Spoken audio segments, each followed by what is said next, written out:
Have you ever found yourself in a situation where you want to help someone who's struggling and have absolutely no idea what to say or do? We've all been there. Welcome to Profiles in Comfort, where incredible everyday people who are living through really difficult times share their stories of how those around them use the skill of comfort to help them through the valley, showing us the way to break through our own awkward zone to help those who desperately need to know we care. Hi, this is Jen Marr, host of Profiles in Comfort. Our guest today is my new friend, Elizabeth. For all of her life, Elizabeth was healthy and active. An avid runner, she worked as a speech pathologist, was happily married, and raising two beautiful children. Then, at age 52, life changed dramatically for her as she started to not feel well. She experienced pain in her arms and chest. She struggled to catch her breath. As she was undergoing test after test with no diagnosis, she was in a serious car accident, and the pains and symptoms increased. Month after month passed, different symptoms would surface and lead to more questions and more misdiagnosis. Finally, after over 6 months seeing over 10 different doctors, including 8 specialists, she was given her diagnosis, a rare and serious disease called amyloidosis. The various treatments Elizabeth went through, from chemo to experimental drugs, took their toll. She eventually had to pass her students on to another speech pathologist, which broke her heart, as these kids gave her a true sense of purpose.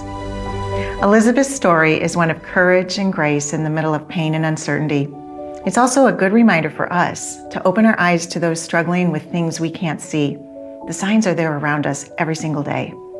I know Elizabeth's words will inspire you as much as they do me. Welcome, Elizabeth. Thanks for having me. It's so great to have you here.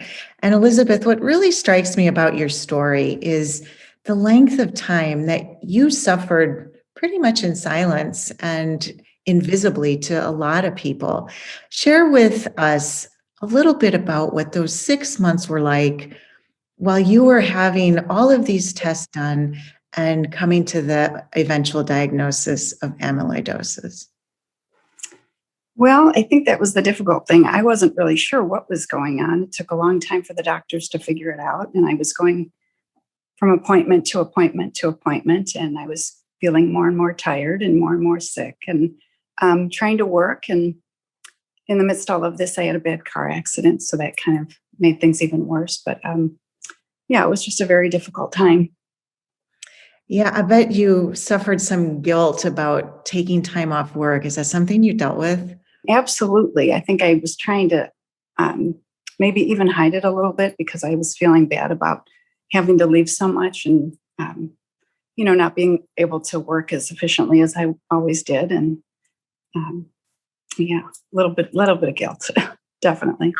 And then that just puts more stress on you when you're at work. To even perform better when you're going through all this pain. And I can imagine people around you really struggled to connect the dots of what was going on. And I'll bet there were a few people, though, that really stand out during this really uncertain time that made an impact. Share some stories about that.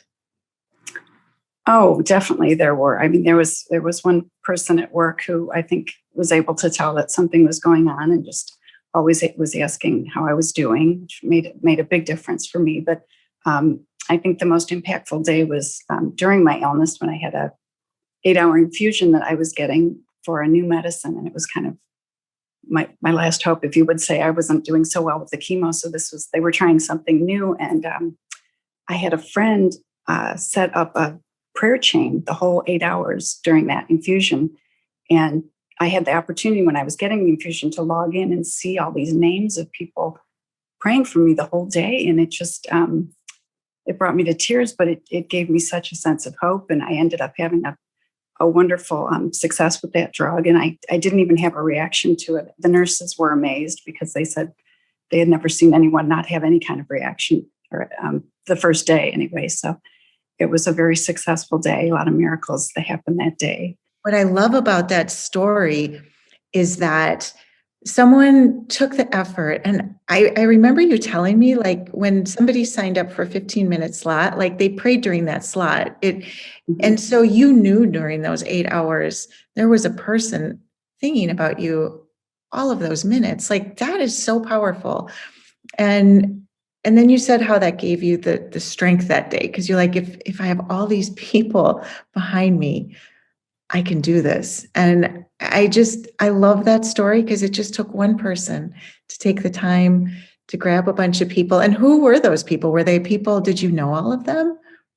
No, that was the interesting thing about it. Some people I knew quite well, and other people I hadn't spoken to in a long time, or maybe just knew, um, you know, from a distance. But I couldn't believe that they were committing, 15 minutes on a work day to pray and think about me. And it was just like I say, it kind of gave me the strength to get through it. So That's I absolutely adore that story. And you were also sharing with me previously on that same day, you had some people come to your house, and I love this story. What did they do? well, yeah, it was the same day, and I came home and looked out my sliding glass door onto my patio, and I had a couple of friends come and plant flowers in my garden for me and hang bird feeders, and they put a little angel in my garden, and it was just such a gift because I didn't have time to do any of that myself, and yeah, it was really special that they thought of me that way. It was a nice surprise at the end of a great day. So. I love that.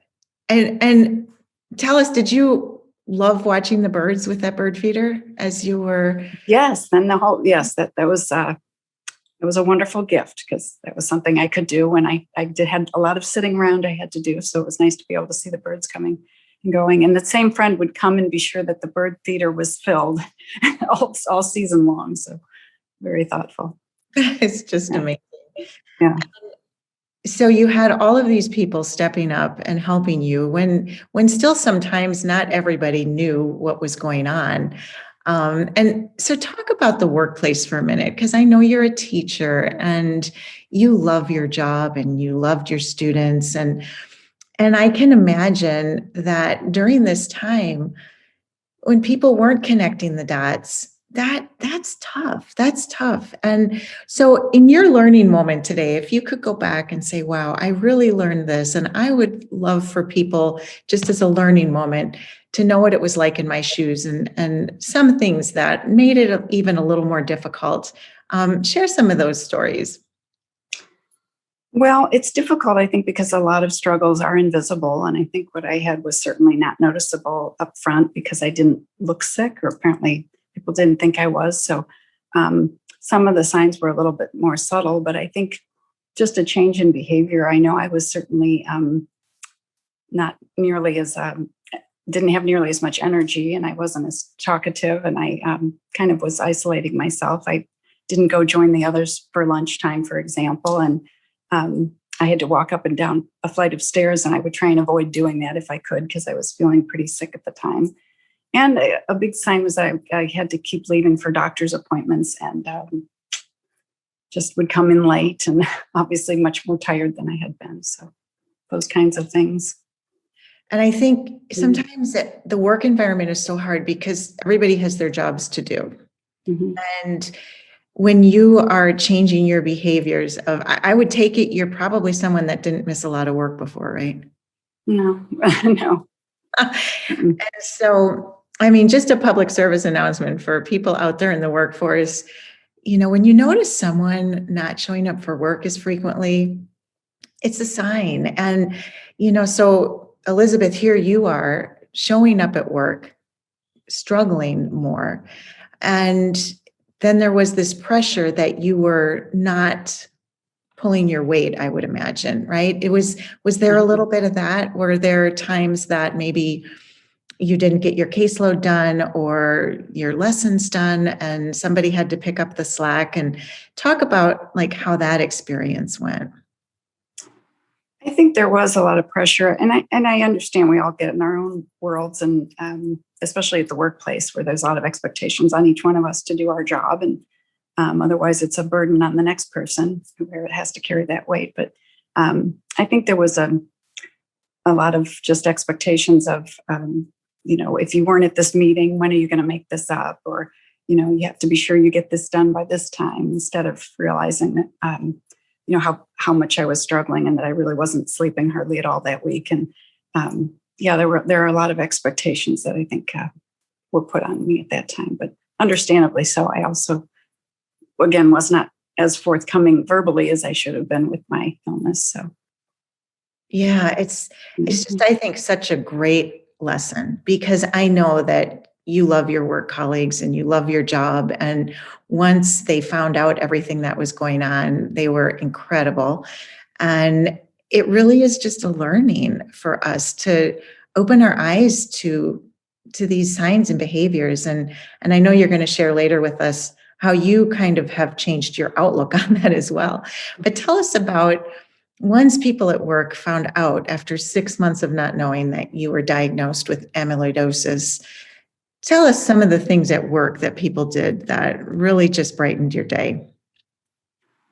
well, for one, they all started praying for me, which was wonderful. And I started getting cards in the mail, and the teachers would have the students just draw little pictures for me, and they compile them and mail them to me. So I got to open packets almost each week of just different classrooms sending me these notes from the students, which was so comforting and wonderful. And I had one of my colleagues knit a sweater and a little cap and put it on this teddy bear and put it in the mail to me with some nice card about giving it a hug, because she wasn't there to hug me. So just very thoughtful things they did, and kept in touch after that, and certainly were very comforting.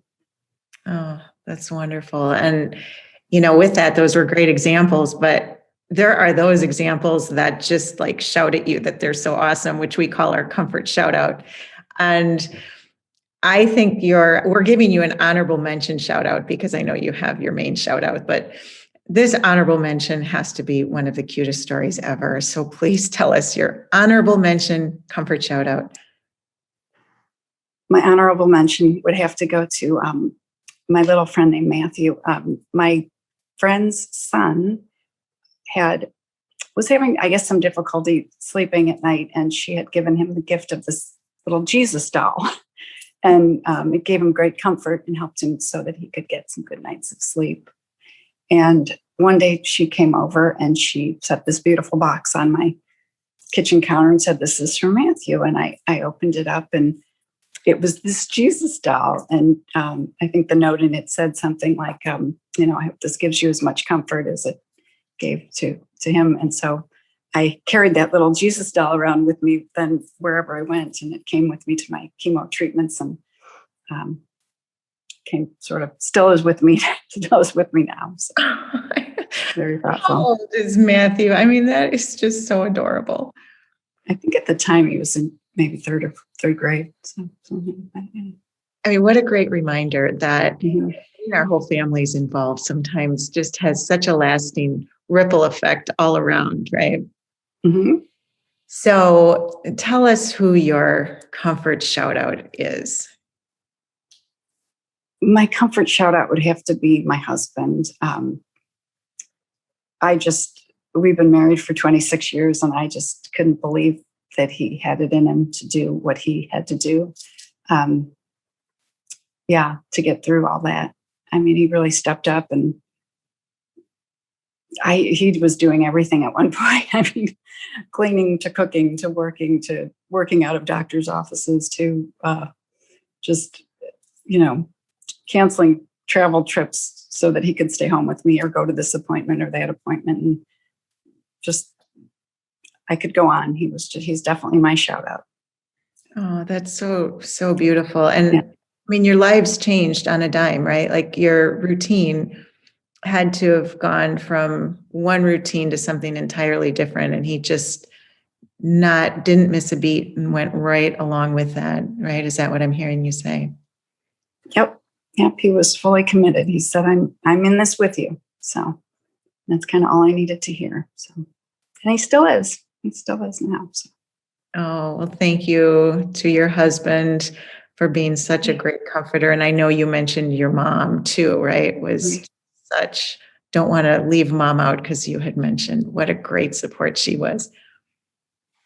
Moms have that special gift. They're the ones you can cry on the phone to, and they just let you cry. So, oh, special family.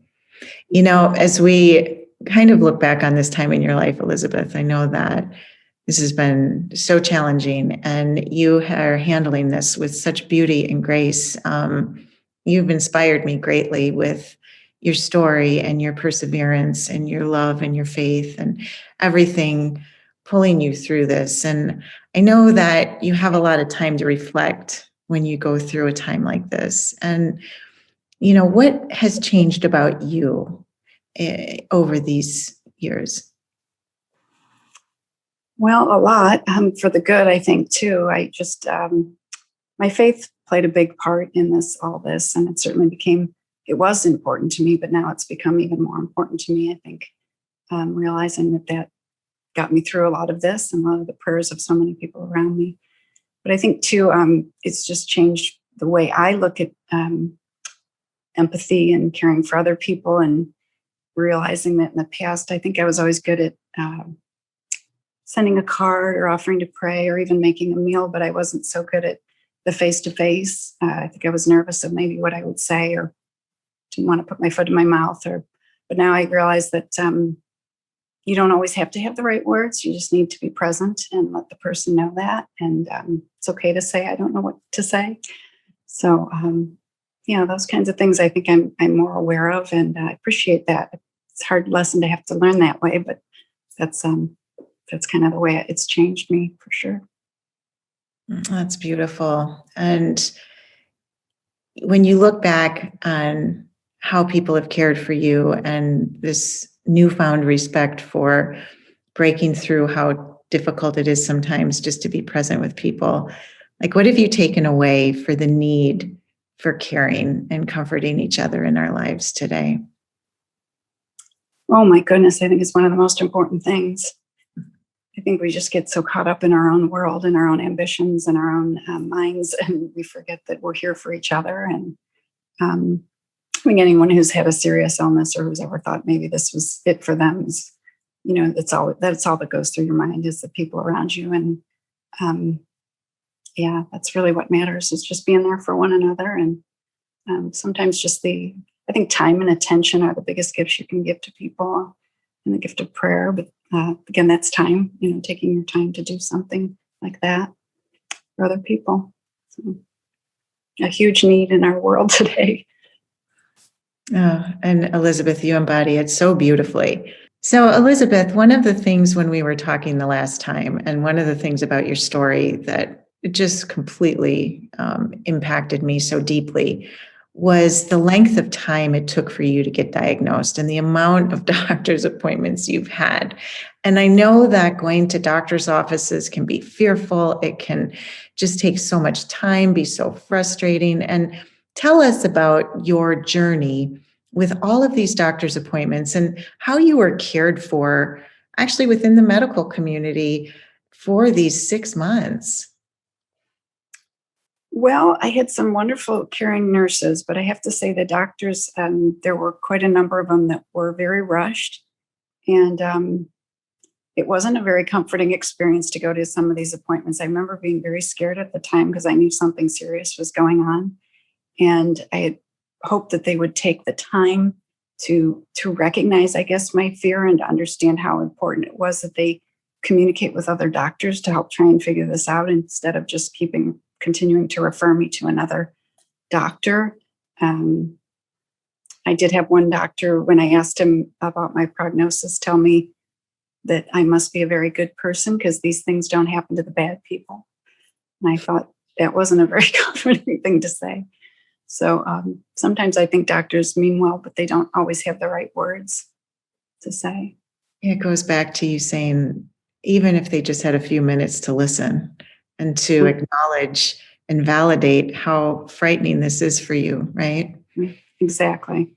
Yeah. Did you have people that came with you to the doctor's appointments when you went? Sometimes as it progressed, yes. But at the beginning, I was on my own quite a bit of the time. But once we knew more what was going on, my husband would go with me, and I had some friends step up and just offer to help. And that was so comforting and wonderful that they were willing to take their time to do that and to be with me, because you're so scared. You sometimes can't remember everything that the doctor says. So it's really good to have somebody in that room with you. I know. I hear that a lot. And I know myself in our own families, when people have to go to the doctors, when you're looking at it from afar, you forget how frightening it is to go for a test or to be waiting for results. And I'm glad to hear that people stepped up for you. And it's just something good to remember.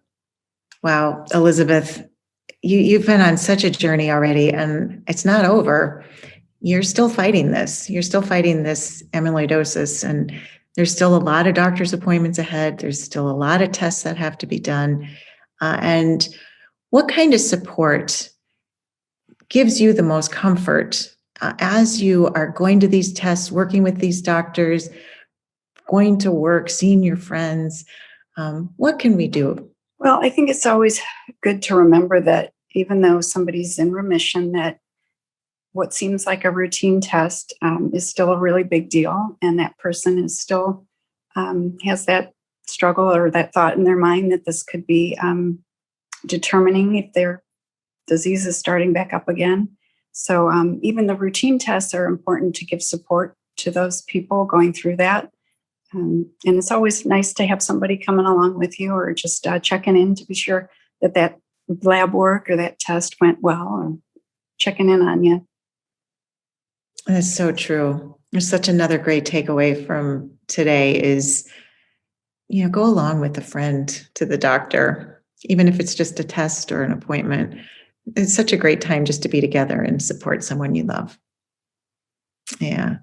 Thank you so much, Elizabeth. You're remarkable.